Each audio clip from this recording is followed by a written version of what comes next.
Oui, madame. Merci, Monsieur le Président. Mes chers collègues, avant de commencer, j'aimerais vous dire que c'est un grand honneur pour moi de succéder à Geneviève Darrieussecq au sein de cette Assemblée. Oui, écoutez, pour moi, c'en est un. J'interviens aujourd'hui au sujet d'une délibération intitulée donc Démocratie, jeunesse et citoyenneté. Autant dire que le programme semble vaste. Peut-être un peu trop d'ailleurs. On nous demande ici de voter pour deux sujets bien différents. La Convention relative à la démocratie scolaire et la création d'une instance participative de la jeunesse.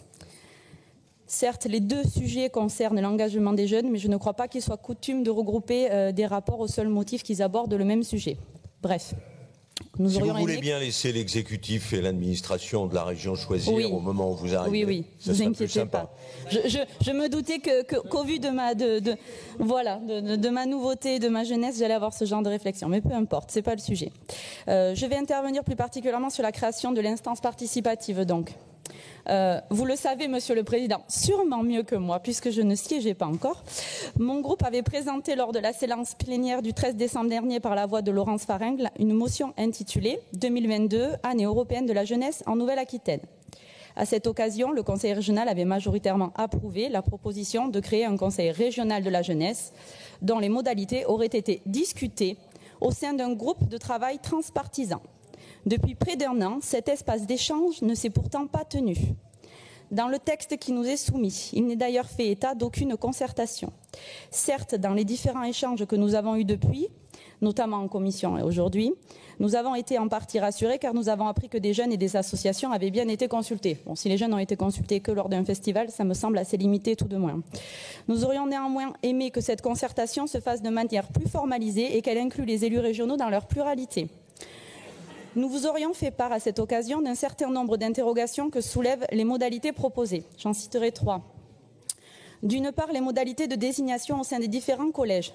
Nous ne sommes absolument pas opposés au tirage au sort, mais celui-ci, pour être opérant, doit être effectué de la manière la plus large possible. Or, vous souhaitez a priori le restreindre pas aux volontaires, mais uniquement aux lycéens déjà élus, ce qui ne change en rien le problème de jeunes qui viendraient de classe, puisque a priori ceux qui sont déjà élus sont déjà intéressés et sont les mêmes qu'on cible. Donc le tirage au sort semble un peu limité. Monsieur Nambridi a dit plusieurs fois en commission que vous vouliez éviter l'entre-soi. Cela risque pourtant de générer l'inverse. S'agissant du collège des jeunes actifs, je ne vois pas bien ce que signifie une désignation après travail en partenariat avec les missions locales dans un objectif d'inclusion. Est-ce à dire que tout jeune qui n'est pas dans le radar des missions locales ne saurait être associé à l'instance régionale? Quels seront les critères de désignation retenus? Nous ne savons pas. Autre faiblesse du rapport à notre sens, l'absence de précision quant aux moyens alloués aux missions. Il est par exemple dit que les jeunes pourront réaliser eux-mêmes certains projets, c'est-à-dire quel type de projet et avec quel budget. Sur le rôle consultatif non plus, les contours ne sont pas précisés. Enfin, l'annexe mentionne des thématiques prioritaires qui nous semblent incomplètes. Quid du sujet de l'insertion professionnelle, par exemple, surtout au vu de la tranche d'âge qui est proposée, 15-30 ans. Toutes ces questions nous ont conduit à nous interroger sur notre vote, malgré notre pleine adhésion, évidemment, au principe de cette instance.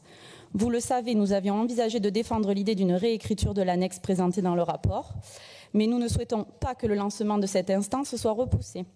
Et nous sommes aussi très lucides quant au fait que nous ne détenons pas la vérité absolue sur ces modalités. Nous sommes ainsi tombés d'accord sur l'idée que la meilleure option était certainement de soumettre ce mode de fonctionnement à l'épreuve des faits. C'est donc le sens de l'amendement tel qu'il vous est proposé aujourd'hui, mettre en place un comité de suivi composé d'élus régionaux qui aura la charge de questionner l'efficacité du mode de désignation, du rôle, de l'organisation et du fonctionnement de cette instance participative de la jeunesse afin que nous puissions, au fil de l'eau et sans attendre le terme de la mandature, procéder aux ajustements que nous paraîtront utiles. Sous réserve de l'adoption de notre amendement, nous voterons pour cette délibération. Et je voudrais juste ajouter, puisque la jeunesse est un fil rouge de la région, comme vous l'avez dit précédemment, je voudrais quand même revenir sur l'apprentissage tout à l'heure. Et vous dire que les choses ont beaucoup évolué en 15 ans et qu'il y a 10 ans, trouver une alternance post-bac, c'était très difficile, qu'effectivement, seuls les grands groupes et les sociétés urbaines pouvaient se le permettre et que les jeunes qui avaient un réseau ou des gens sympas dans la famille pouvaient réussir à trouver des alternances. Aujourd'hui, grâce aux aides de l'État, on peut, moi en tant que chef d'une TPE dans une zone ZRR, donc une vraie zone rurale, j'ai pu donner la chance à un jeune demi-misant d'un milieu populaire de pouvoir intégrer un master dans une grande école. Ça lui a permis de pouvoir être financé. Il n'aurait pas pu faire cette école s'il n'avait pas été en alternance.